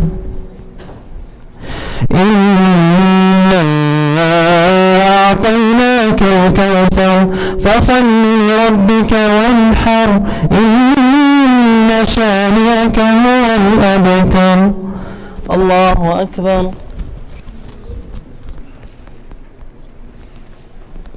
سمع الله لمن حمده الله أكبر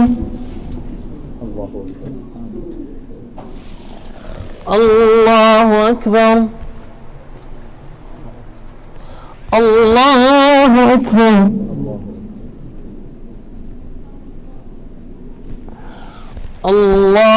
الله أكبر الحمد لله رب العالمين الرحمن الرحيم مالك يوم الدين إياك نعبد وإياك نستعين اهدنا الصراط المستقيم صراط الذين أنعمت عليهم غير المغضوب عليهم ولا الضالين آمين قل يا أيها الكافرون لا أعبد ما تعبدون ولا أنتم عابدون ما أعبد ولا أنا عابد ما عبدتم ولا أنتم عابدون ما أعبد لكم دينكم ولي دين الله أكبر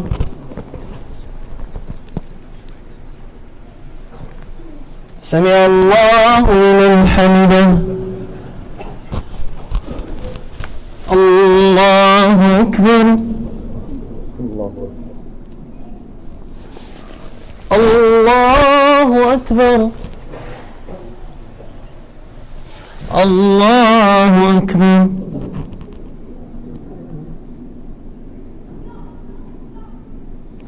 الله أكبر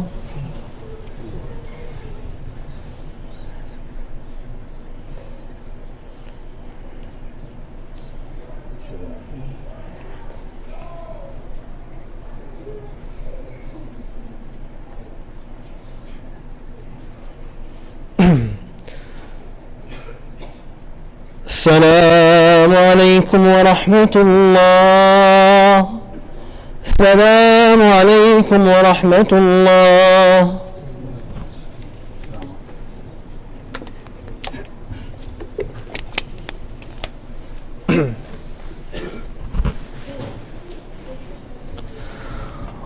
الله أكبر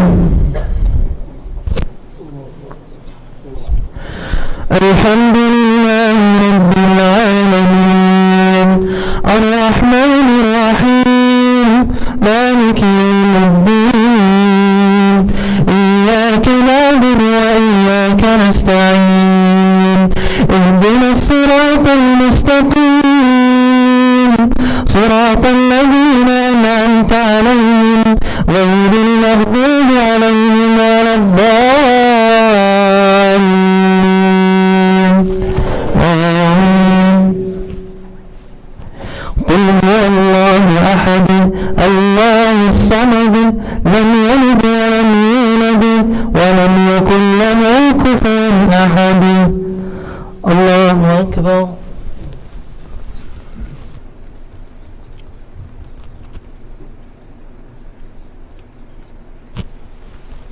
سمع الله لمن حمده اللهم اهدنا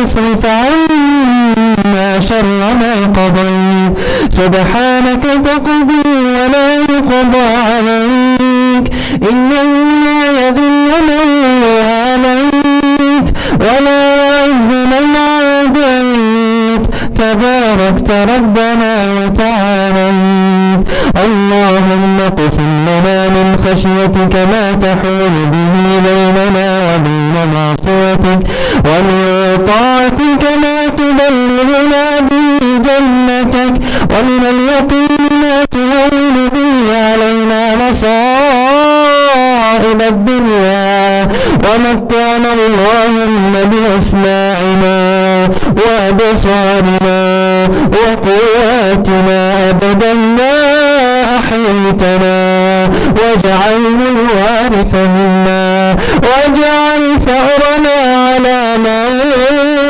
ظلمنا وانصرنا على من عادانا ولا تجعل مصيبتنا في ديننا ولا تجعل الدنيا أكبر همنا ولا مبلغ علمنا برحمتك يا أرحم الراحمين اللهم أعز الإسلام والمسلمين وأذل الشرك والمشركين ودمر أعداءك أعداء الدين اللهم إنا نسألك الجنة وما قرب إليها من قول وعمل ونعوذ بك من النار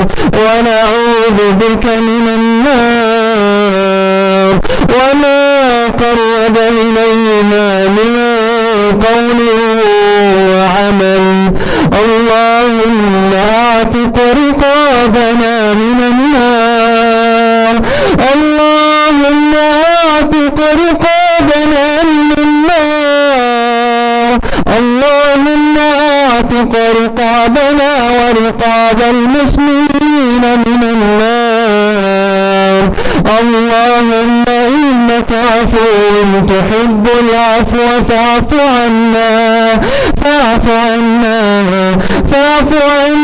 يا كريم اللهم إنك عفو تحب العفو فاعف عنا برحمتك يا أرحم الراحمين ربنا تقبل منا إنك أنت السميع العليم وتب علينا إنك أنت التواب الرحيم اللهم تقبل صيامنا وقيامنا وصلاتنا وركوعنا وسجودنا اللهم تقبل دعاءنا برحمتك يا أرحم الراحمين سبحان ربك رب العزة عما يصفون وسلام على المرسلين والحمد لله رب العالمين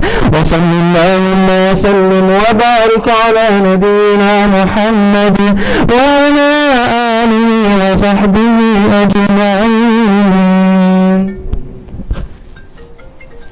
الله أكبر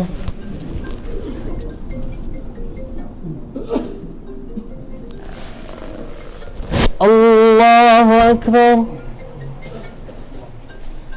الله أكبر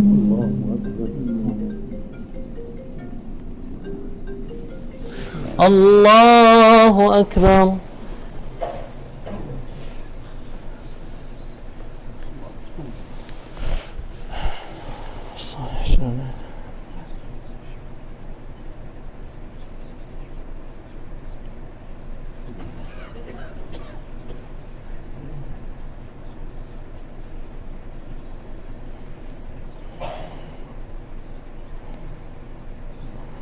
السلام عليكم ورحمة الله السلام عليكم ورحمة الله